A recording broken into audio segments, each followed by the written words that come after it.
Welcome to 5% Radio, where it's all about learning like no one else today so you can live like no one else tomorrow.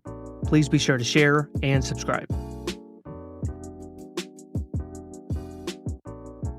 What is up, 5%ers, and welcome back to another episode of the 5% Radio Podcast. Today is episode 50, and I want to talk to you about issues with, problems with, the dangers of putting new wine into old wineskins. See, many times, and this actually, everything that I'm talking about today really comes from a thought that I got while I was listening to a talk given by a guy who is a B-type or a large business owner, lives off of, passive income, works very minimally, and that's, obviously that's a lifestyle that I'm going for. That's what I've put out a declaration of on this podcast. This is season 1, the journey to freedom of the 5% Radio Podcast show. So that being said, I'm listening to a lot of information on that kind of stuff. So stick around, by the way, for episode 51. Definitely check that out. I'm going to be talking about different kinds of media and really how that impacts you along the journey of exactly what I'm discussing in this episode. But anyway, let's dive into this, because one of the things that he was talking about was this. So many times, people will see someone who has quote unquote made it. They've achieved this great lifestyle. They make a lot of money. They, have multiple homes, big cars, nice vacations, all the stuff, whatever that person's picture of making it is. They'll see that person and they'll ask questions like, what do you do? How can I do it? Maybe they even ask why the person chose, why'd you choose that specific niche, that field, that career path, that business model, when really the most important question that they could ask if they actually wanted that exact same lifestyle, those same results, rather than saying, what do you do? How can I do it? Why'd you pick that? Those questions are great, but ultimately what's most relevant is if the person were to ask, how can I learn to think like you think? Okay, what the heck, Jesse? What does that have to do with anything? Well, see, the Bible talks about in the book of Luke 5:36 through 38, he says this, he being Jesus, he also told them a parable. No one tears a piece from a new garment and puts it on an old garment. If he does, he will tear the new piece, and the piece from the new will not match the old. And no one puts new wine into old wineskins. If he does, the new wine will burst the skins in it, and it will be spilled, and the skins will be destroyed. But new wine must be put into fresh wineskins. What the heck does that have to do with how can I learn to think like you think? Well, a lot of people will take themselves into a new season of life. They set some goals, and they take the same old them into that season of life. And a great example of this would be when I was coaching weight loss. I had a client. I'm going to change her name, but let's just say that her name was Joanne. It's not her name. I almost said her actual name, but a good friend of mine, awesome gal. Still see her on a pretty regular basis. But so I was coaching with Joanne. Again, changed her name. So I'm coaching with Joanne, and we keep kind of running into the same issue, and we're having this conversation, and she's basically telling me that she is white-knuckling her way through the program that we're doing, and I'm sitting there and I'm thinking, okay, I know what the problem is. This is an identity problem. This is an old you trying to have a new future, an old way of thinking, trying to produce new results, which is not going to work. Same thing as putting new wine into old wineskins, or I want you to think about the analogy at the beginning of that parable that Jesus told in Luke 5. If you took your worst pair of jeans, like their oldest, shabbiest, just tattered, terrible, stained up, the fabric's all stretched out, like the perfect pair of jeans right before they became like junk, they were great. They were super comfortable. And then take a patch from that, sew them onto a freshly torn pair of new denim jeans, and then wash that and use it. Like, what's going to happen? That's not going to go well, because they're in two completely different phases of their life cycle as far as denim goes. One is like doing awesome, and one is like hasn't even finished stretching out yet. There's all these issues. It needs to fade, needs to thin out, like all this other stuff. You can really tell that I don't like steady denim in my spare time, by the way, if you know anything about denim. But the analogy still works nonetheless. So I'm coaching with Joanne, or rather, she's coaching with me, and I'm going through weight loss coaching, and every single time we have this conversation, she's basically telling me, like, I don't know how long I can do this, Jesse. I don't know how long I can keep doing the no cheat days. I don't know how long I can keep doing the gym. I don't know how long I can keep doing this amount of water. I don't know how long I can keep eating this clean. I don't know, pretty much like, I don't know when I'm going to break down, is what she's telling me over and over and over again. And I ask her, I said, Joanne, right now, while you're going through this program, while you're dropping the weight, while you're prepping the food, while you're doing all this grocery shopping, like you're doing everything you're supposed, like on the surface, everything you're supposed to be doing, you're doing, and things to me look really good. They really do. Like I feel like you're doing an awesome job, but that feeling that you have right there is indicative to me that you're like probably on your last leg of the journey and something's about to go horribly wrong. So I ask her this. I said, do you feel like you're white knuckling this right now? Like you're holding on for dear life and you're not really sure. I guess what I'm hearing from you is I'm not really sure how much longer I can keep this up. I'm barely hanging on. And she's like, yes, like pretty much took the words out of her mouth. She's like, yes, that's exactly where I'm at. So I asked her, I kind of took a step back and, I'm just reflecting on the conversation we've had. And I would take a lot of notes during these sessions because I realized that it was less about the program that the given client was on, and it was more about the mindset the client had during and before the program.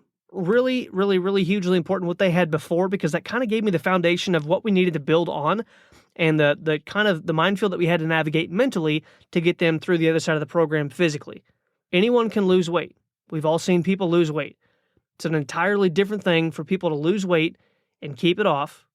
And it's an entirely different thing for people to lose weight, keep it off, and maintain that lifestyle for the rest of their years. Like, those are totally different skill sets, different mindsets required. Anyone can be like, yep, I'm going to lose 20 pounds in the next 2 months. Like, most people can do that. We all know people that have tried a diet. They looked amazing, felt amazing. They're like, oh, this is the greatest thing ever. In a few weeks after the diet's over, they're like, oh, I'm right back up to where I was before where I started, and I've actually gained weight. Like, we've all seen this. So I'm having this conversation, and I ask her, I was like, okay, so Joanne, do you see yourself right now as fat Joanne or skinny Joanne? She's like, still see myself as fat. I'm like, all right, so we are trying to take new results and produce those out of an old mindset. So I'm trying to take new wine and put it into old wineskins. I'm trying to take self-image A and put it into lifestyle B. Like Zig Ziglar said this. He said, you can never consistently behave in a manner that is inconsistent with the way you see yourself. So why did I tell that story, and how does this tie in? Well, many times it's really more important to think about, okay, I have to change my thinking before I focus on changing my results. Because I can focus on changing my results, but in order to have something more than where you are right now, what you are right now, what you have right now, to go somewhere that you've never gone before, to be someone that you've never been, is more often than not always, but more often than not, largely about what I've seen, less about you doing more work, more whatever. It's less about you doing more and more about you becoming more. Because we've all seen the person that's just hit their head against the wall and they've done the same thing over and over and over and over and over again, and it eventually loses its effectiveness. It kind of becomes like, doing the same thing over and over and over and over, and like for a while it's effective, and then you hit a lid where you actually have to change something else. So at some point, if you're a runner and you're trying to get your mile time down to, let's say, 4:45, like you're just single 1,600 meter, so that would be, if you have a regular football field, that'd be 4 times around the track. You want to get that down to 4 minutes and 45 seconds. Okay, so like that is the goal. Great goal. At some point, just you running the mile faster is not going to get you there. You need to start doing intervals. You need to start doing longer distance. You need to start doing intervals with smaller rest in between. You need to start doing maybe focusing on 400s and then focusing on 200s and then focusing on 800s and then going for another mile time. Then you need to go focus on this other discipline that has nothing to do with running. Then you need to go in the gym and work on strengthening your feet. Like you need to go work on your core. You need to work on your diet. Maybe if you can lose 2 or 3 pounds, like there's all these different things that have nothing to do with running, or so it seems, but it actually has everything to do with it. Because there comes a point where you just doing more is not the thing that's going to make you better. Just doing more of the same is not going to get you something new. And there's a saying that Stephen Covey had in his book, The 7 Habits of Highly Effective People, and he said that internal victories, in other words, changes, precede external victories. What's he mean? Well, the things that happen on the inside are going to have to happen first before you ever see it on the outside. Before I see fruit come out of the ground, there has to be a seed planted. Before I see an apple tree actually grow apples, the tree has to grow large enough that it can support and bear fruit. Before I see a carrot grow the stem out of the ground, there has to be a seed planted. Before a watermelon vine starts to actually grow watermelons. There has to be a seed planted. There has to be this entire process. See, I believe it's the Chinese bamboo tree, and there's all these motivational speeches about this. Probably one of the best ones, if you want to look this up, is Les Brown. Just type in Les Brown, Les Brown, so first and last name, Chinese bamboo. And he talks about the Chinese bamboo tree has to be watered every single day for 5 years, okay? So 365 times 5, whatever that is, over, I think, 2,100 days, just rough numbers here. So over 2,100 days, you have to water that little sucker and not miss a day. Like, it's got to be consistent. And then it grows something crazy like 90 feet in, I don't know, a couple months, or 90 feet in a couple weeks. Like, it grows just astronomically, exponential. Like, how in the world? But it took 5 years of watering the thing for it to actually even grow a deep enough root to be able to grow that fast. So many people don't have mentally the roots, so to speak, to actually get the results they want. So I'm going to go over 3 examples here of like really how this applies in real world. And again, I'm going to read this parable again that Jesus talked about in Luke chapter 5. No one tears a piece from a new garment and puts it on an old garment. If he does, he will tear the new, and the piece from the new will not match the old. And no one puts new wine into old wineskins. If he does, the new wine will burst the skins, and it will be spilled, and the skins will be destroyed. But new wine must be put into fresh wineskins. There's a saying by Chris Brady, an author, leadership teacher, a guy that I follow, listen to as much of his content as I can find. And one of the things that he says is that you cannot take your old, he says crappy self, but you can't take your old crappy self into a bright new future because you'd only just darken it.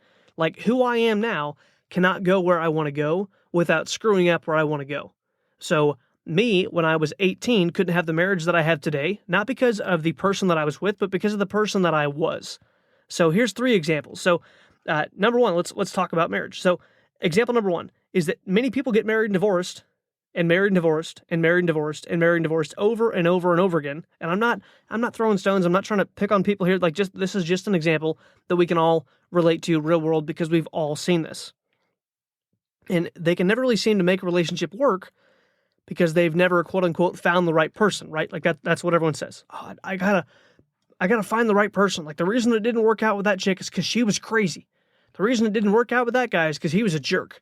Like, when I find the right guy, when I find the right gal, man, I'm going to make this work. Like, ultimately, it's less about finding the right person and more about becoming the right person, because being the right person will actually attract and keep the right person. So that's the first example, is marriage. Like, I can't just take old me and produce new results. It's not going to happen. So again, rather than what do you do? How do you do it? How can I do it? Why'd you pick that? Rather than that, how do I learn to think like you think? If you want someone's marriage that has the qualities that you desire in every area, the 5% of people that actually not only, see, I was talking to a friend tonight, and he was talking about how long his grandparents have been married. Amazing, 67 years. Like, that is incredible. Like, hats off, bowing on, like, that's amazing. 67, that's literally longer than some people get to enjoy a lifetime, and that couple has been married that long. Like, that's amazing. But there are people that have been married just as long that are just miserable and stubborn. And I'm not saying that about this friend's family because I haven't met them. They're probably awesome people. But the majority of people who are like, yep, we've been married this many years, it doesn't mean that their marriage is amazing. They just didn't get a divorce. Like, follow me? Like, that's like saying, I've been going to the gym regularly for 30 years. Like, I've never stopped going. Like, have you made market progress? Like, are you where you want to be? It's less about doing the thing. You can know all the right answers. You can know all the right information. You can have all of the new wine, put it into old wineskins, new thoughts, new techniques, all this different stuff, put in the same old thinking, and it's not going to work. Example number 2. Majority of people who win the lottery are actually worse off financially after than they were before, which means not only did the old dollars that they had run away. So think about this. So I'm broke. I get, $9 million from the lottery. After tax, I make, let's say, $4.4 million.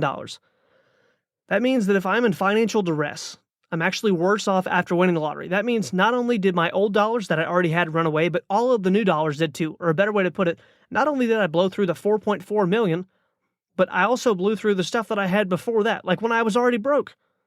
So they were given new money and new circumstances.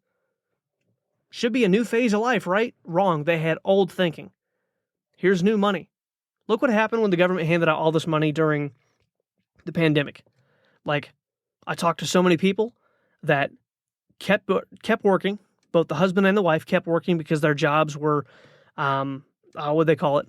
Gosh, I can't even think. I'm so glad that I can't even remember that because it's been that long. But non-essential, whatever it was, like their jobs were not non-essential. They were essential jobs. They both kept working, and then they got this injection of $600, $300, $1,200, $900 a month, whatever it was, depending on how many kids they had. So they got this injection of $300 a kid. Let's say it's an extra $900. You've got 3 kids. So now I'm making what I was making, plus I'm making an extra $900 a month, almost another $1,000 a month. $100 bills, I give you 9 of those every single month that you were not getting before. And guess what? They still ended up broke because what did they do? They found a way to spend the new money based on the old thinking. So giving someone money, this is one of the biggest issues with the whole hand up versus handout thing. See, a lot of people think that if I just give someone a handout all the time, oh, they're poor, we should give them money. Yes, that might help them. He's hungry, I should buy him lunch. That might help them. They need to lose weight. They should just get this surgery. That might help them. Oh, they're single. We need to find them a person. That might help them. But honestly, it's more important to give them a hand up, meaning I will help you. I'll help you learn how to make money and take care of money so you're never in this situation again. I'll help you learn how to get your own food, teach a man how to fish, that sort of thing. So I can give a man a fish and he eats for a day, teach a man how to fish and he eats for a lifetime. I can give you a fish. I gave you lunch. Hey, hopefully everything sorts out. Or I can make sure that you're never in this situation again by teaching you how to fish or hunt or whatever that is. Just go with the analogy. I can give you the weight loss surgery and never change your thinking. And guess what? Gastric bypass, whatever it is, liposuction. If you haven't changed the way that you live, you will find your way back to that original state because you never changed the way that you live. I can find someone to give you so now that we're single, now you actually have a relationship. I can give the guy who's unemployed a job, but if he's been unemployed for a long time, his brain is acclimated to that. That's old wineskins. I can give him new wine. Hey man, here's a job. He'll find a way to mess it up. You've got to learn to change your thinking. I'm going to talk about this in the next episode, in episode 51, so be sure to check that out when it drops. But just, I really need you to understand this. Putting new wine into old wineskins, taking your same thinking right now. We're December 27th right now is when I'm recording this. Taking the thinking that you have currently, today, when you hear this, and moving that, so it's December 27th of 2023. I don't care if you hear this 5 years from now, if it's 2028, and it's, December 29th, and you're like, man, I'm about to go into 2029. Like, what do I got to do? Like, if I take my old self and bring it into this new future, I'm just going to be in a new place with the same old me.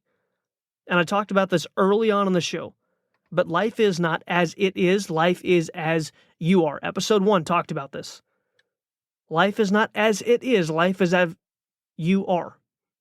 It's as you are. It's wherever you go, there you are. Like, I'm not going to, people think like, oh, I'm just going to move states. Like, I'll find the new relationship, find the new job, just move states. Your problems are still going to follow you because your problems are usually not around you. They're usually inside you. They're things you've got to learn how to deal with. And if this sounds like I'm talking at you, I'm talking with you. Like, I've had to go through all this stuff and I continue to go through all this stuff all the time. There's some stuff that I'm stuck dealing with right now, and I'm so irritated that I haven't figured out how to kick it yet and go to the next level. Like, I'm so unbelievably irritated, like, not in a bad mood about it, but like, it's driving me nuts. Like, I haven't figured out how to fix this so I can move on to the next level. Like in a video game, when I'm playing a level and I beat that level, I go back to the next one. If I can't beat that level, I stay in the same one. I think Alex Ramosi gives the example of like beating the big boss in a video game. Like, if I can beat that guy, I can make it through the next door. Like, I can make it to the top of whatever. But if I can't beat that guy, I keep dying and I keep resetting and I keep same thing over and over and over. I'm like, oh, respawn, man, I died again. Like, I don't get to move to that next level because I haven't changed whatever is required to get me to move forward. Last example. So number 1 was marriage. Number 2 was people who win the lottery being worse off financially than before they won the lottery, after winning the lottery. Number 3 is this. 78%. 78%. That means 7.8 out of 10 people, almost 8 out of 10 people. That's ridiculous. 78% of all NFL players are experiencing significant financial hardship. In other words, bankruptcy, selling off assets, selling off houses, selling off cars, selling a bunch of their junk off. After being in the league, within 3 years, 78% of them are experiencing significant financial hardship. like literally being flat broke, going bankrupt. So they achieved something new without first becoming someone new. They went from a dude playing football, making nothing, to now a dude playing football, making hundreds and thousands, or worse yet, millions of dollars if they don't have good, solid financial principles. Because I've gone through seasons where I was not ready for the next season, and that was harshly revealed to me. There's been seasons of humility when things get stripped away, where success goes backwards, where, man, I'm making so much progress, like at this pace, I'm going to be ahead of my goals, and that, like, sometimes things happen, and like, awesome. But there's other times, like financially speaking, that there was a season where we were really moving ahead, and I'm talking like almost 3 times more than we'd ever made per month, like just killing it. Like, man, this is awesome. Knocked all the way back down to like, I think we went from making, this was like early in the marketing agency journey. Went from making, I think we were doing like, it was a couple hundred shy of 10 grand. And like before this, we just had regular jobs. I had some commission only jobs, but there were some funny things that happened with the commission all the time, to the point where I never actually made what I was supposed to make, like ever. Like out of maybe 25 commission checks, maybe, I don't know, 6 of them were right. And like, that's not an exaggeration. It was ridiculous. So I was making maybe, $3,300 a month, let's say on average, maybe $4,000. Went from that to making like almost 10 grand a month, and like quickly, and I mean quickly, went back down. Like after a couple months, went back down to like literally only $300 of revenue total a month, top line. Like it's not what I kept. Like that's top line, like what we brought in as a business. Like, so there were some really terrible months, and like financially speaking, my thinking had not adjusted to the point where I was the person capable of making decisions to not only keep that, but better it. Because I was putting new wine into old wineskins. So we're about to head into another year. The issues that held you back this year, last year, will not be corrected by doing more of the same. Just continuing to run the mile, continuing to do the thing, continuing to do more of the thing. There might be something you need to get under the hood and check on. You and I as people need to grow further if we want to go further. Guys, hope you enjoyed this. I'll talk to you in episode number 51.